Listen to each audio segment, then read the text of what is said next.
Hello everyone! In this video we are going to be studying the art of Toilet-Bound Hanako-kun. We are going to analyze the manga, its design, style and the methods it uses to bring the story to life. And in the end we are going to work on imitating it ourselves to see what we can learn from it. Note that I will be showing panels from the entirety of the Toilet-Bound Hanako-kun series on this video. I will not be mentioning any spoilers, but I'd still like to warn anyone who is currently reading the series or would like to read it someday to tread carefully. But having said that, let's get right into it. Toilet-Bound Hanako-kun is a manga series that's been published since 2014, and its authors are a team consisting of Iro, the writer, and Aida, the illustrator of the series. AidaIro have quite a few more works other than Hanako-kun, which I would definitely recommend looking at, both because they are just really good stories, but also because it is quite inspiring to see where artists begin from to reach the stage in which they currently are. I would especially recommend reading Dear My Living Dead, which was published along with the pilot chapters of Hanako-kun. By comparing it to the most recent chapters of Toilet-Bound Hanako-kun, you can definitely see how much the artist has improved without changing their very recognizable art style. Toilet-Bound Hanako-kun is, at the time of making this video, at 112 chapters. With such a long story and almost 10 years of working on it, you can imagine that staying true to the same art style while also improving can be quite a challenge. But as you can see, Aida's art style has stayed consistent while the quality of their art has definitely risen. So let's now go ahead and analyze the art style in more detail. It is a staple of anime and manga art in general to have certain parts of the body such as the head and the eyes be bigger, as well as parts like the neck to often be smaller. Of course, each artist has a different way of changing the human anatomy to fit their style and the story they are telling. In the case of Aida though, I would say the features of the characters are more exaggerating than in other manga. Bigger heads and eyes that often take 1/3 of the face, with thinner necks as well as exaggerated body parts as in Nene's radish legs. I think these features really assist in the storytelling of Toilet-Bound Hanako-kun. The emphasis on the facial features especially allows for showing a great range of emotions in the characters' faces, accentuating both the comedic and the dramatic moments. One of the main things I am interested in studying is the way lines and screen tones are used in Hanako-kun. You can notice that line width plays a huge role in Aida's work. Everything looks clean and separated, even when it comes to very complicated and cluttered scenes. Getting the hang of choosing the correct line width can be pretty challenging for many artists, so studying from examples is important. We can also look at Aida's use of screen tones, or most importantly the lack thereof. In the very first chapters of Hanako-kun, as well as some of their earlier works, you can see that there are very little to no screen tones. In the future chapters, screen tones start appearing more, but even there they are mostly used to indicate color or emphasize shadows and separate the foreground from the background. Yet, even though the screen tones play a very slight and supportive role here, you can clearly tell which parts of the image are shaded and which not, mainly through the use of various hatching techniques such as parallel hatching and cross-hatching. So studying the art of Aida can also give us some great examples of such techniques and the use of lines, to make even black and white pictures have a complex shading. Flowing lines, foreshortening, cinematic-looking shots, as well as a very good use of shape language and action lines are what Aida uses to make the action scenes in Hanako-kun stand out and appear full of energy, as if they're ready to jump out of the page. For anyone trying to work on their action scenes, I think looking at the action panels of Hanako-kun can be of great help, since they show the action in a very elegant way and make very good use of space while also not looking overcomplicated. The way Aida draws expressions is also definitely worth looking at. As I mentioned previously, the exaggerated facial features in the characters of Hanako-kun really help in making their expressions all the more interesting. Be it sorrow, fear, pain or happiness, the expressions of the characters are always so clear and raw, and they make the emotional moments in the series stand out so much more. A really important part of why the art of Aida works so well is because of the character design. Especially shape language is used in great way to show the personality of each character. Nene is cute and kind, she scares easily and she's a dreamer, so it is very hard to find hard, sharp lines on any part of Nene. On the other side, Hanako, from his hair to his clothes, is full of sharp lines and edges to show his more approachable and sly demeanor, while also keeping round lines for his face and eyes to still make him look young and innocent when needed. Someone like Tsuchigomori is full of sharp lines too, fitting the way he behaves, but he is also very square in the way he stands and is viewed, and not to him being an older, steadier and more grounded character. You can see those basic rules of character design reflected in all the characters of the series. Other than the shape language, we can also notice a lot of interesting things in the other design choices as well. When writing a manga set in high school, I'm sure many artists would be satisfied with drawing a simple, fairly generic school uniform. Yet, I can hardly find any examples of more iconic clothing designs than in Hanako-kun. You can look at their school uniforms in any character, in black and white, even in silhouette, and it will still look quite unique from most other uniforms in anime. This, along with various accessories added to the characters, makes it very easy to recognize anyone, even in very simplistic sketches. Apart from Aida's work on the manga itself, I also find their illustration work to be quite breathtaking.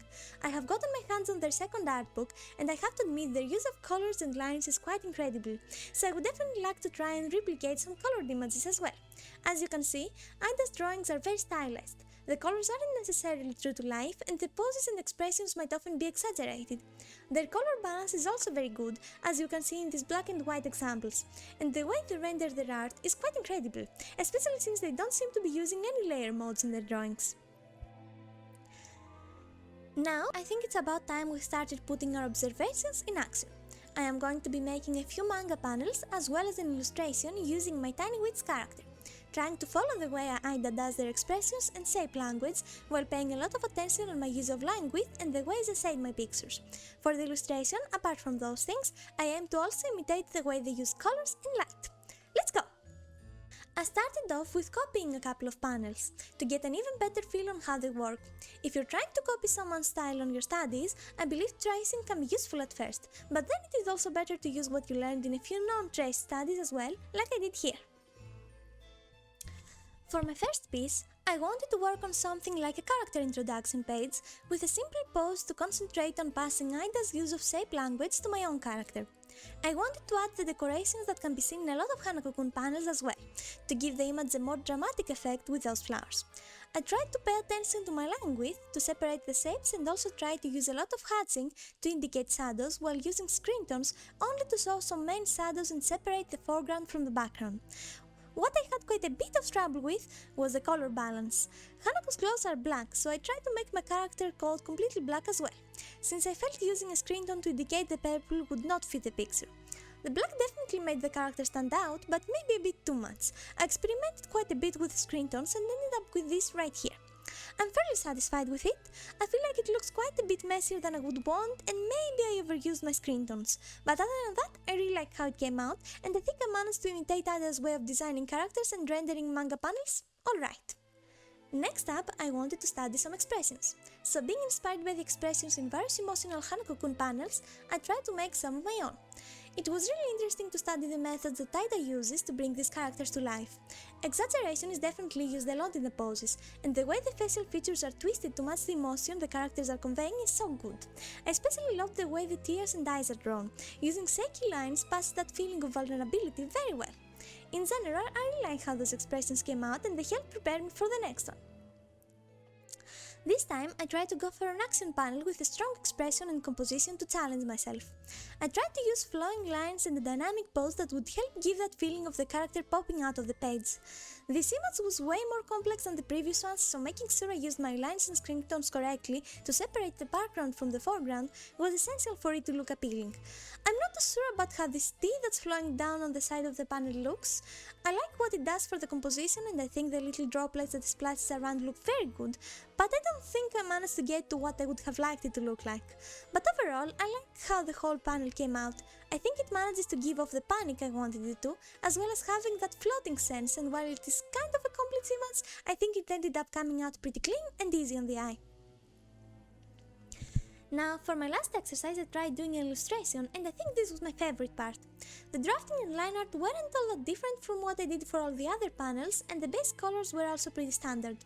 The eye was the first thing I did, and it's quite different to how I'm actually used to drawing them. I loved the way the signs and brushstrokes that I added made it look. The hair were probably my favorite part, shading it with more unconventional colors like blue and purple instead of just darker brown gave it a very pretty feel, and the various hatching lines that are a staple in Aida's work gave it a way more interesting and textured look. The skin took me a while to get right, and while I think it might still look a bit dead and too pale, which isn't what I was going for, I don't dislike how it came out. The clothes on the other side I think came out really well. All those little lines make the fabric look very textured and nice, and the background and foreground also look very good and fitting. Honestly, the illustration just looks so clean. Since there was no use of any tool with soft lines, having to go almost completely without layer modes while doing this exercise was very interesting, and while it did make things quite difficult at times, I liked the process of choosing my colors without any help from my tools. Not using an airbrush or a blur tool or a soft eraser were all things that made this experience very different and therefore fairly more difficult than what I usually do as well. But it also somehow felt simpler, and I love how clean it came out looking. This kind of exercise kind of forces you to look at your technique without taking many shortcuts, and I think it can be very useful in further developing your art. Aida's art is honestly quite incredible, and after this research and exercises I can see it even better. Anyone who might wanna get into character design, drawing manga or illustrations has a lot to gain from studying their art. I really hope this video was useful to you, and if you decide to do the exercise yourself and perhaps post it, feel free to tag me on Twitter since I would love to see what you make. I have been seeing a lot of videos on studying artists and what they do lately, and I decided I wanted to do something similar myself. I have quite a few other manga artists that I'm thinking I might do videos on, but if you have any suggestions, please do mention them on the comments. I don't particularly care about a manga's fame, so especially if you think you know of some hidden gems, please mention them. I'd really like to make a series out of this, so if you like this video, please leave a like, and if you are interested in seeing more from me, a subscribe would be very appreciated. Thank you so much for sticking till the end, and until next time, I hope you do well and make some nice art.